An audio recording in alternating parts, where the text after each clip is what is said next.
it doesn't seem that there is any really firm, concrete action getting this to a place where there might be a ceasefire or an ending now, in 2 to 3 weeks, in 2 to 3 months. Who knows? We know that President Trump's war in Iran has not been popular with the American people. Gas prices hit above $4 a gallon for the national average. And yet, in his messaging, we didn't see an appeal to the American people. One day, the Trump administration loves a certain country. The next day, there might be kind of tensions. It's quite different from the Chinese approach.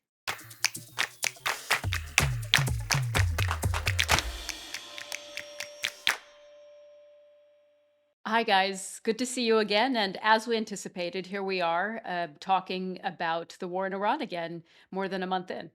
And we are coming up against President Trump's. Well, his original deadline was a multi day operation. Then it became a 4 to 6 week operation. Then we learned this week that he still thinks there are 2 to 3 more weeks left in what he began calling a war, then called a small excursion, and now is calling a military operation. So a lot of changes to language and timelines, but not a lot of changes to the pursuit of those strategic goals.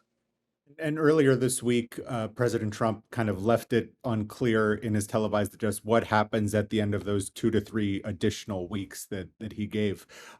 He suggested that the U.S. could leave Iran, but it's not really clear to, I think, most of the American public what actually leaving Iran means, whether that just means the U.S. stops bombing, or kind of just washes its hands of the issue as much as it can.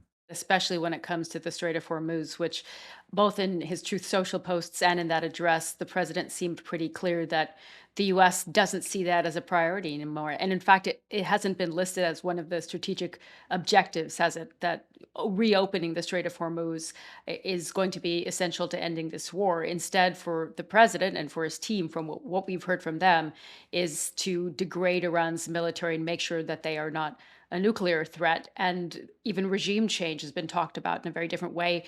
And curious to hear that the president now says, well, the regime did change and it's less radical or people now leading the Iranian government, but we know that's not the case. And the confusing thing from his speech this week and his Truth Social posts, and I suppose in many ways the speech was like all of the Truth Social posts from the last 10 days kind of stuck together, wasn't it? Um, is that, yes, as you say, Sumi, he's not including the Strait of Hormuz in those sort of laid out four objectives. But yet he's sort of linking the reopening of the Strait of Hormuz and the reflowing of shipping lanes and so on to his pulling out and the end of this war or military operation. Otherwise, Iran risks, I mean, what was the phrase he used, being blasted back to the dark ages or stone ages or something like that. We're going to hit them extremely hard over the next 2 to 3 weeks. We're going to bring them back to the Stone Ages where they belong. If there is no deal, we are going to hit each and every one of their electric generating plants very hard and probably simultaneously. So there are confusing messages, which I think are very hard to sort of discern for the American public and also for allies. And I think that was largely the point of his speech this week, his address to the nation, because he's been subjected to so much criticism for not doing one of these live address to the nations over these past 5 weeks as it is now. And then he's suddenly doing one, although he's not really announcing anything different to what he's been saying. So I feel like that was specifically to sort of tick the box of, I've made this address to the nation. I've told the American public what I'm doing and why I'm doing it.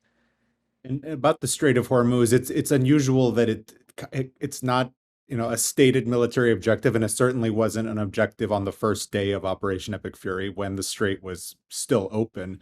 But he kind of made it an objective himself by repeatedly talking about it. And as you mentioned, he's threatened to strike Iranian energy infrastructure, desalinization plants if the strait isn't open. So he kind of boxed himself into a corner in which, in the minds of the public and around the world, it became kind of very much a public objective, even if it wasn't on the Pentagon's necessarily military objective from the outset. I think the speech was quite interesting because it was both for domestic audiences, but also very kind of a pointed message to allies, even though it's not very clear how he can compel them to do that or why they should do so.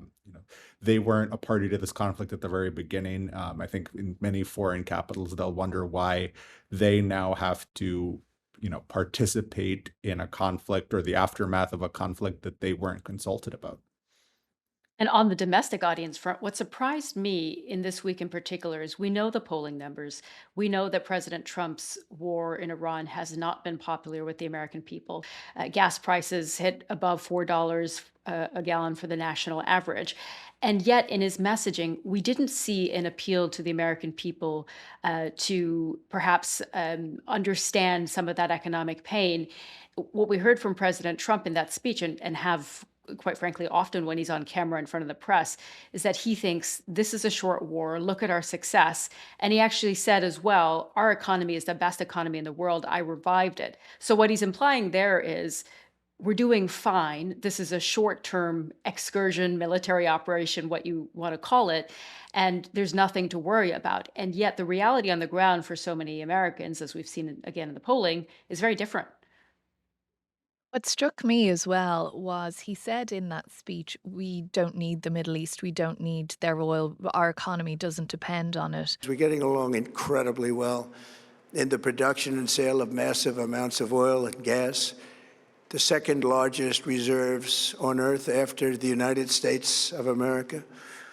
We're now totally independent of the Middle East. Well, if that's the case, why are the oil prices going up? And, why are we having conversations about potential shortages and so on? I mean, we know from all the experts we've been speaking to on our shows that the global oil markets, the global energy markets are completely intertwined. Oil from one place goes to be refined somewhere else, sold somewhere else. It's very much a global product. So I thought that was quite interesting. And again, I think, as you say, Sumi, that was the president speaking directly to the American people to frame things from his viewpoint. He also said, and it's some time since I've got to say this on the podcast, drill, baby, drill, in that speech last night, which we haven't heard from him for quite a while. Regular listeners will know that that used to be a weekly refrain. Again, talking about the oil production here in the US. But again, sometimes that goes to be refined elsewhere. And, it is a global product. But I feel like he was trying to sell that to the Americans public. And it may not have been strictly in line with what the situation is. I mean, is the economy here robustly immune to what's going on in the Middle East? No, it isn't. I think the challenge for the White House is that the solution, as President Trump laid it out in the address, he kind of suggested that solution would come around the corner shortly. The U.S. leaves the conflict in Iran, and the strait kind of solves itself, and therefore petrol prices come down. But that's completely contrary to what economists and people that work in the oil and gas industry are saying, that even if the conflict were to end now, that solution kind of doesn't really present itself immediately. That's something that at the very least might take a few months to fix. And of course, he made no mention that the Iranians very much have a vote in this. I mean, the U.S. could just stop bombing Iran, but that doesn't necessarily mean that Iran kind of gives up the leverage it has in the Strait of Hormuz, which has proven to be kind of by far its most effective leverage in this conflict. And it excludes, of course, just the reverberations that this war has had around the world.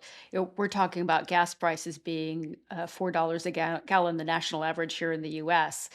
Across the world, we're seeing, emergency rations in parts of Asia of fuel, and people being told to stay home and not go to work, from the Philippines to Cambodia to Sri Lanka. It has been a massively disruptive war. And the idea that it goes on for another 2 to 3 weeks, and that's why we've seen the oil markets react the way that they have, and the stock markets as well, is not a comforting one to many. And it brings me then to the question I always think about General David Petraeus's famous question, "Tell me how this ends," about the war in Iraq. How does this end, right? And it was interesting, I thought, to see a new peace proposal this week, not just from Pakistan, which of course Pakistan has been a mediator so far, passing messages between the Iranians and the U.S. But to see that Pakistan put out a 5-point proposal with China. And until now, China has refrained from really wading into this conflict. Of course, it's issued the usual warnings about the need for stability and the need for the fighting to end, but it has not really directly engaged. And that could add a new wrinkle to efforts to end the war. And this is the part that's curious to me as well, when President Trump's talking about these 2 to 3 weeks more, and there's various things being reported about talks, and, he even said in that speech about, "Oh, we'll wait for diplomacy while the war effort is ongoing." But where is the diplomacy? Because Iran maintains that, yes, it's heard from intermediaries, but there's no real direct line of contact with the US at the moment. We're also hearing in other reporting that the Vice President, JD Vance, is talking to these intermediaries. But there seems to be, and we've said this before now, talks about talks. There doesn't seem to be a place where the notion of a détente is in any way near to being put on a table. That 5-point plan that you're talking about, Sumi, the 15-point plan that we were talking about last week that the president was putting forward. But all the time, Iran is saying, no, no, there's no diplomacy here. There's no serious effort being made. And, of course, in the era of statecraft and gamesmanship about all of this, people are not going to necessarily telegraph just what's going on and tell us as much as we wish they would.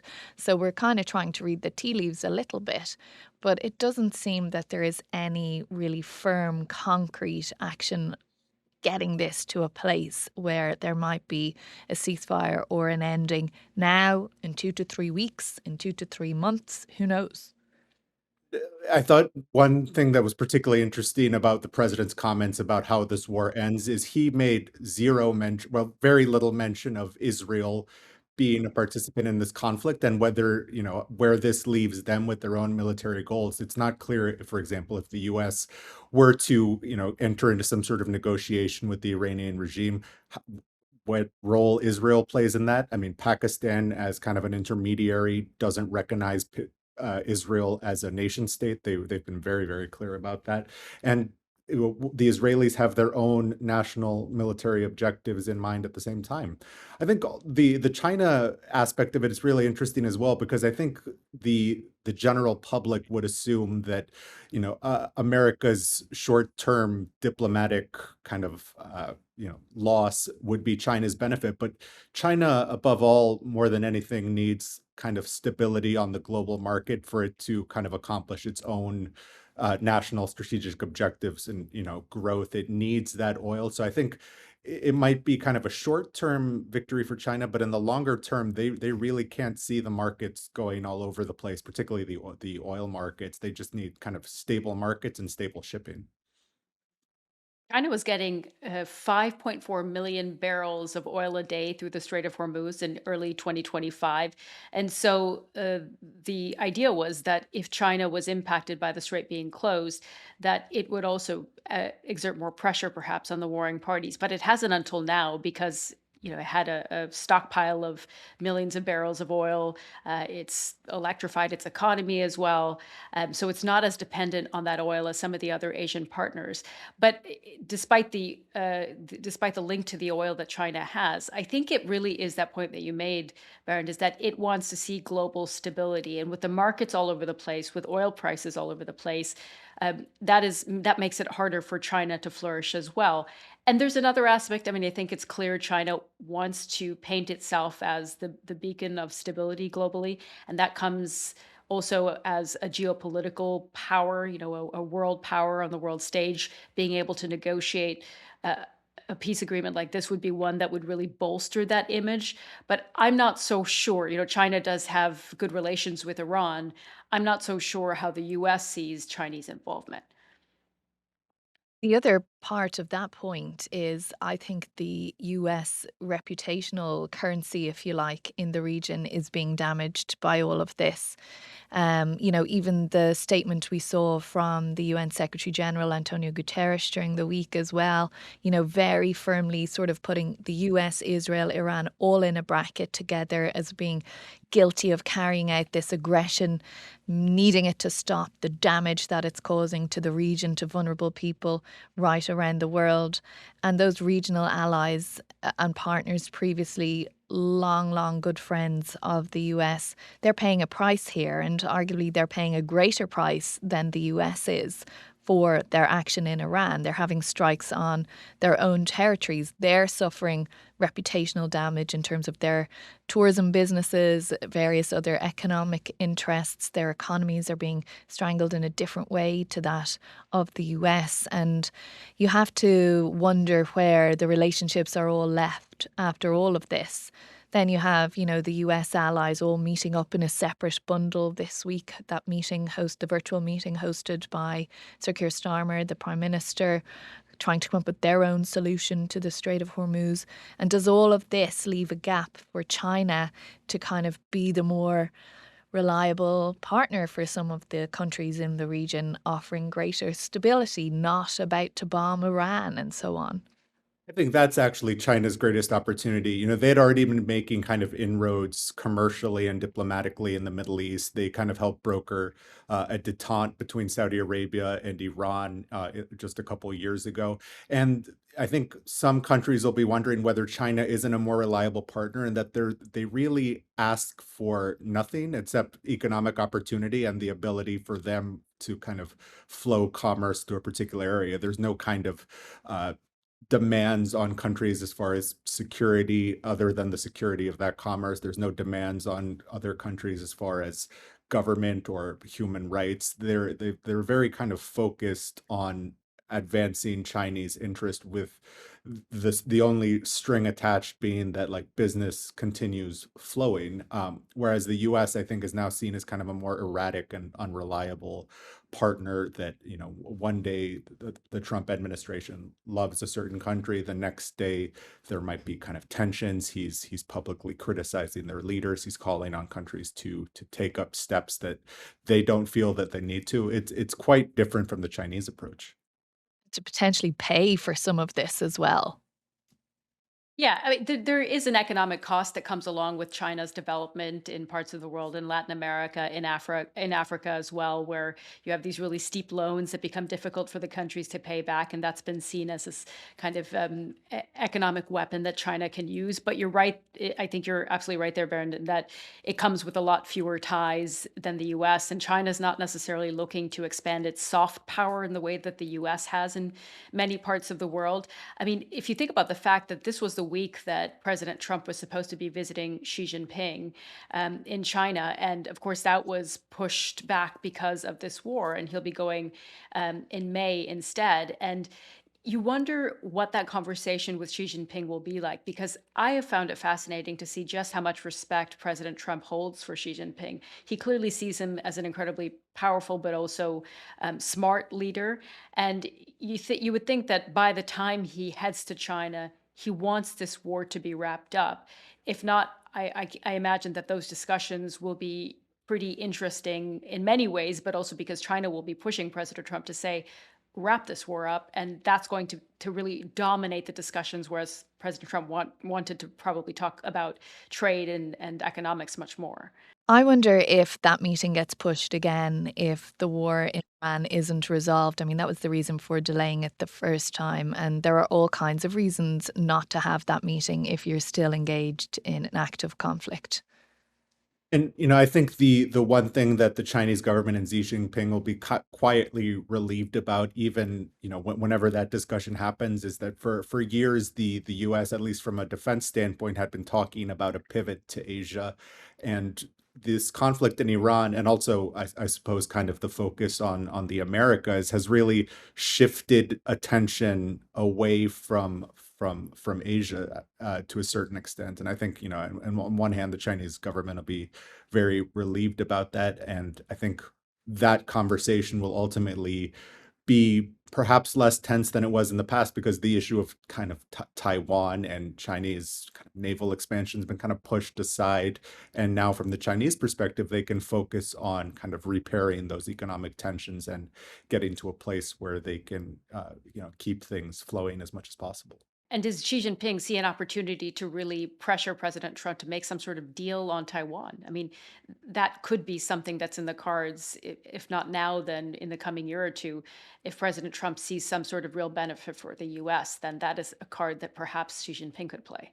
I think that will be interesting what is said about Taiwan because I'm not sure that President Trump and this broader administration has as big an interest in preventing that invasion, that conflict as past administrations have. So we'll wait to see what's discussed. But a long time between now and that visit, gosh knows where we'll all be at that point. We do know sort of an idea of where we'll be next week, which is talking about NATO after President Trump. Real strong words from him, weren't there? And the Secretary of State, Marco Rubio, this week about pulling out of NATO, prompting the NATO Secretary General, Mark Rutte, to say, hold on, I'm on my way. I'll be there next week. I think the one kind of relief for NATO in the short term was that President Trump didn't bring them up during his televised address after suggesting to various reporters that he was going to do so. But I think that's a very short term relief, and there's still quite a lot of panic in NATO capitals. We've said this on this pod before, but there are such deep divides and disagreements in the way that President Trump talks about NATO and how NATO allies feel at the moment that you really wonder where this relationship is heading. I mean, the fact that President Trump continues to say NATO's not there for us, and we've talked here in the past about the fact that Article 5 was invoked after 9/11 and that we saw allied countries join that fight. More than 1,000 allied troops were killed in fighting in Afghanistan. And then, you also have to say that, of course, the entire Greenland debacle, if we can call it that, with President Trump threatening to take a NATO country's territory, Greenland, that has really changed that relationship. And I find it interesting that we continue to hear pretty strong words in return from NATO country leaders saying, well, this is, again, just not our war. And that's really enraged President Trump. You can see that. And I found interesting in his speech, he also said, well, they didn't want to get involved when we decapitated the Iranian regime. They didn't even know that was going to happen, we should say. So there was a reason they weren't involved there. Exactly. It's interesting, though, speaking to a few people this week who've worked in the Trump administration in the past, in the whole kind of broad realm of international relations and foreign relations. They don't think that he'll actually pull out of NATO, and many, I think, foreign policy watchers think that this is a lot of bluster and it's designed sort of as a negotiating tactic and as a sort of just to agitate people. But that doing that through to pulling out of NATO is completely different. And obviously it would require Congress to be involved and so on. So I thought that was quite interesting that we take all of these threats quite seriously, but the people who know the president are not convinced that he would actually follow through on them. Of course, Marco Rubio was one of the kind of staunchest defenders of NATO at one point. When Congress first took the step to kind of protect, NATO from the U.S. president unilaterally leaving, but Marco Rubio was one of the people that led that effort, which I thought, I think is interesting in retrospect. We shall talk lots about NATO next week, no doubt, when the Secretary General Mark Rutte is here in town in Washington, D.C. But we are out of time on our own Talks About Talks today.